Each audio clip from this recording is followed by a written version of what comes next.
मोक्षाचा मार्ग दाखवला. संत ज्ञानेश्वर यांचे वडील विठ्ठलपंत कुलकर्णी यांनी पंढरपूरला पायी जाण्याची परंपरा सुरू केली.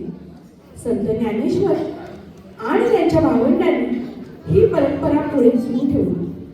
वारी आणि दिंडी जी आजही मोठ्या उत्साहात साजरी केली जाते. एकमुखाने विठ्ठलाचा तसेच ज्ञानबा तुकारामाचा भजन करत असंख्य वारकरी या दिंडीत सहभागी होतात. महाराष्ट्रातील वारी आणि दिंडीची प्रथा सुमारे 800 वर्षाहून अधिक जुनी असल्याचे मानले जाते. चला तर मग आपणही विठू नामाचा गजर करूया. बोला पुंडलिका वरदे हरी विठ्ठल, श्री ज्ञानदेव तुकाराम, पंढरीनाथ महाराज की जय.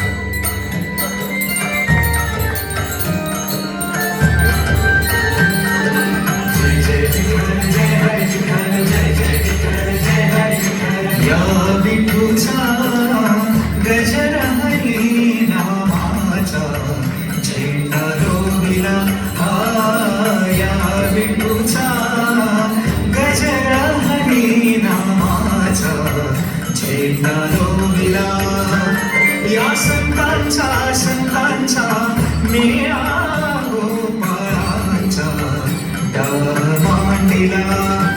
या संतांचा मेळा गोपाळांचा डाव मांडिला. या विठूचा गजर हरी नामाचा झेंडा रोविला.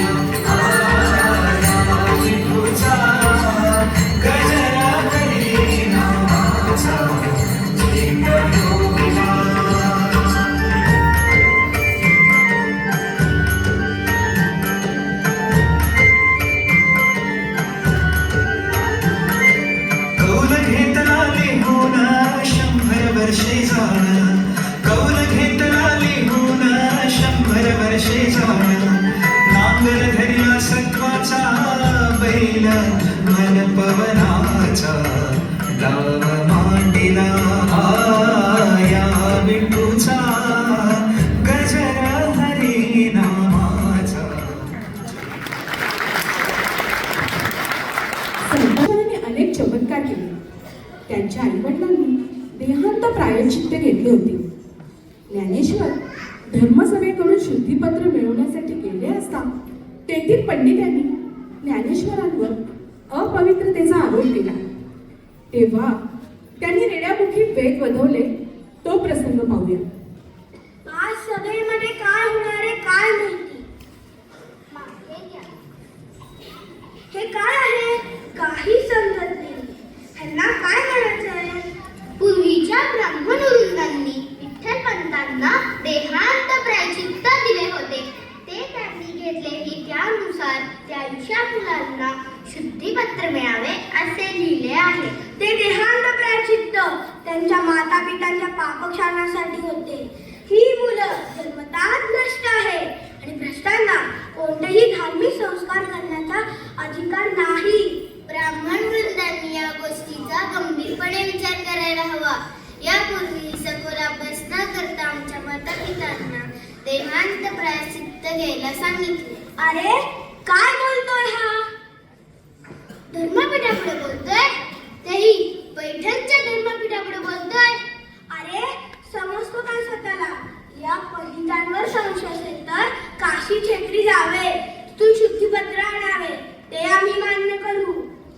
महाराज, माणूस जन्मताच अशुद्ध कसा असू शकतो.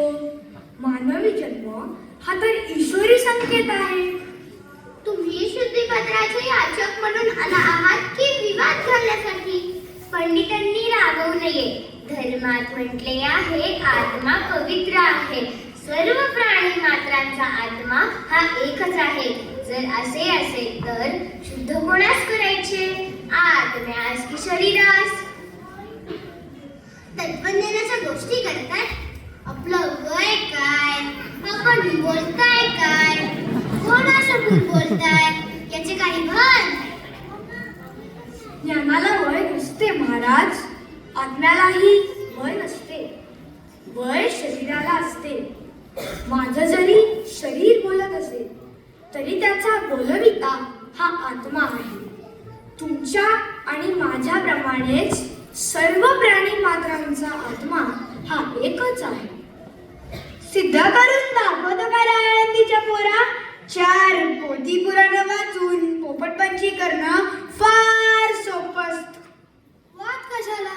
तो रस्त्याने जाणारा रेडा आणि तू समानात ना. रेडा तुझ्यासारखं बोलू शकेल? बोला. जर त्याच्या आणि माझ्या आत्म्यात संवाद घडला तर काय अशक्य आहे? मी जे बोलेन ते तोही बोलेल. काय शक्य आहे? म्हणजे तुला असं म्हणायचंय तो रेडा बोले? ऐका पंडितांनो, अरे कालचं पोर आपल्या तत्वज्ञान शिकवत आहे.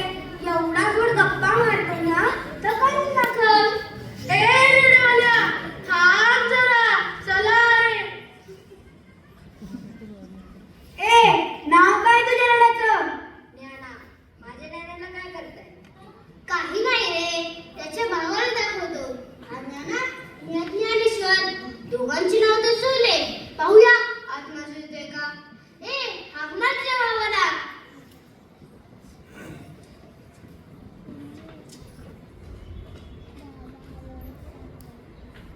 ओम त्र्यंबकं यजामहे सुगंधिं पुष्टिवर्धनम् उर्वारुकमिव बन्धनान् मृत्योर्मुक्षीयमामृतात्. ओम त्र्यंबकं यजामहे सुगंधिं पुष्टिवर्धनम् उर्वारुकमिव बन्धनान् मृत्योर्मुक्षीयमामृतात्. अरे हा बुद्धुरेडा काय बोलू शकेल? ओम त्र्यंबकं यजामहे सुगंधिं पुष्टिवर्धनम् उर्वारुकमिव बन्धनान् मृत्योर्मुक्षीयमामृतात्. ज्ञानदेवा, तुम्ही ज्ञानी देव आहात, ईश्वराचे अवतार आहात. आम्ही बामण तुम्हाला काय शुद्धीपत्र देणार? आम्ही तुम्हाला ओळखले नाही. क्षमा करा, क्षमा करा.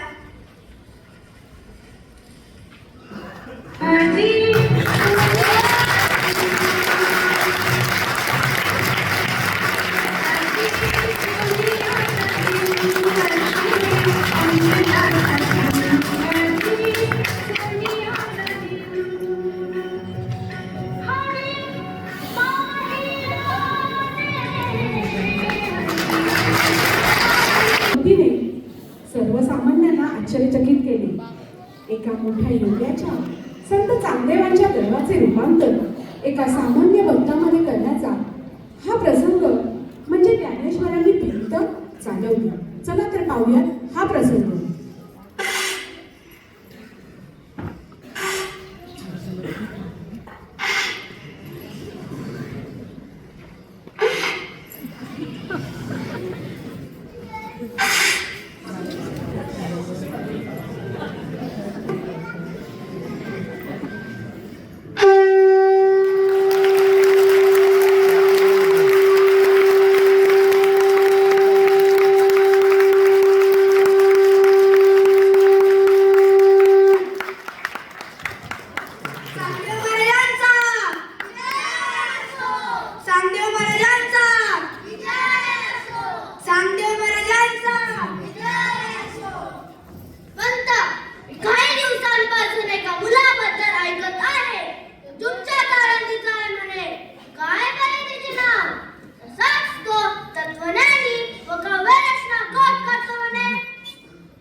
अनेक चमत्कार ऐकले आहेत.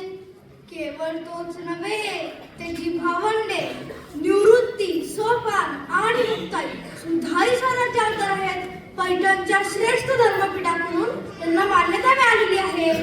असं आहे तर बघतोच मी कोण आहे ते ज्ञानीकर. शिष्य पत्र लिहायला घे. मी ज्ञानेंद्र महाराज पत्र लिहिणार आहे. अशी आपली आज्ञा महाराज. चिरंजीव. चिरंजीव नको नको.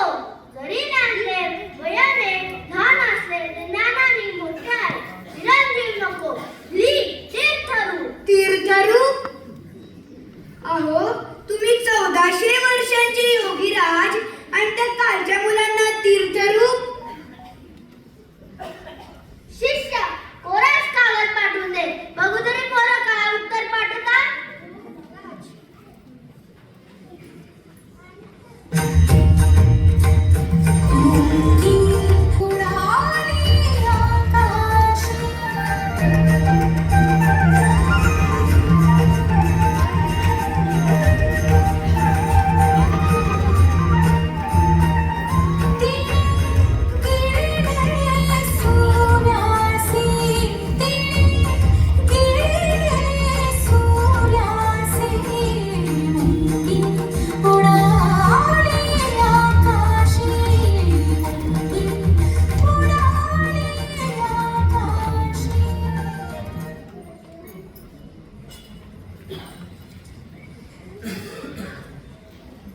संध्या महाराजांनी आपल्यासाठी पत्र पाठवलं आहे. हे सांगतो महाराज आहेत कोण? महायोगी, परमयोगी. अहो, हे परमयोगी तापीगिरी असतात. आपल्याला चमत्कारांचे पोषण व अहंकार काढवण्यात त्यांनी शेकडो वर्ष घालवली. ते हे पत्र बघ जरा. दादा, हे काय रे? 1400 वर्ष तप करणे हा कोराच? अगं, नसेल सुचलं काय लिहायचंय म्हणून कागद कोराच पाठवलाय. बर का ज्ञानेश्वरा, पत्रास छानचं उत्तर दे हो. होय दादा. काय रे दादा, काय लिहिणार पत्रात?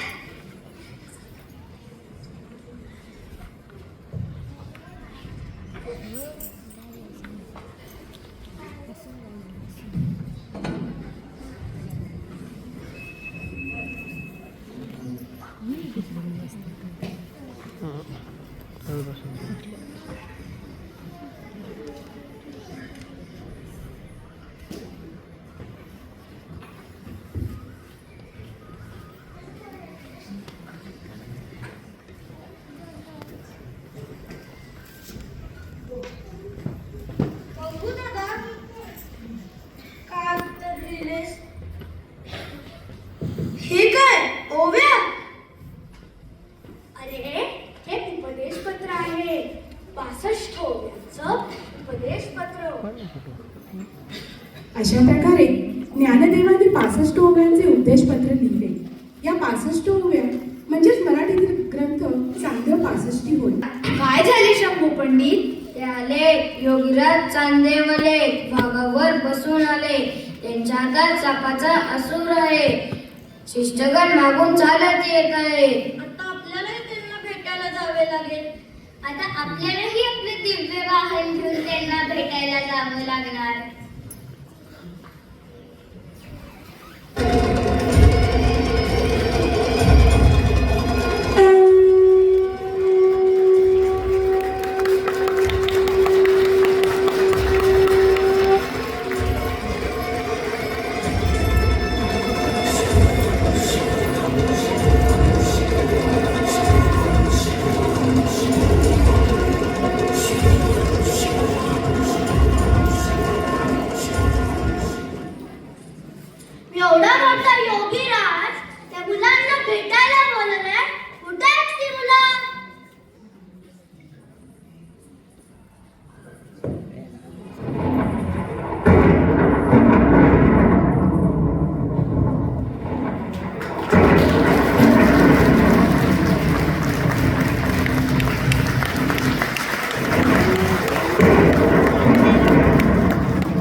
आहे.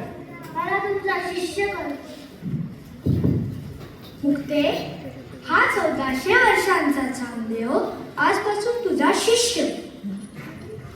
अशा रीतीने 1400 वर्षाचे चांगदेव महाराज एवढ्याच्या मुक्तेचे शिष्य झाले. मित्रांनो, आपण माऊलींचा दिव्य सोहळा अनुभवला. आपल्या महाराष्ट्राचे लोकप्रिय अभंग कीर्तनाच्या माध्यमातून जनतेच्या मनात उपदेशभर प्रकाश फुलवत असतात. काळ कितीही बदलला तरी संतांचे विचार कधीही जुनेच होत नाही.